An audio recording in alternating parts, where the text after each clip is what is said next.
ঈদের নামাজের পরে সবচাইতে আল্লাহ তাআলার কাছে প্রিয় ইবাদত হচ্ছে প্রাণীর রক্ত প্রবাহিত করে দেওয়া।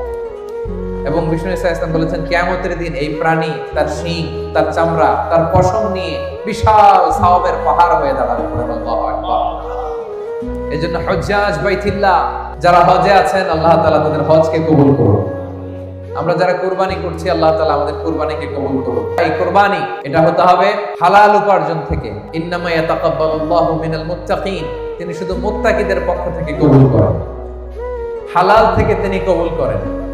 হারাম দিয়ে বিশাল 5 লক্ষ টাকা দিয়ে আপনি হাটের সবচাইতে বড় গরুটা কুরবানি করেছেন, ওই কুরবানি কশিনকাল আল্লাহ তাআলার দরবারে কবুল হবে।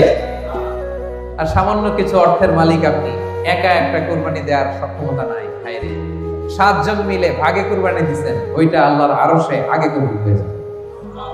এজন্য আমরা সবসময় হালালের সাথে থাকি। কিসের সাথে?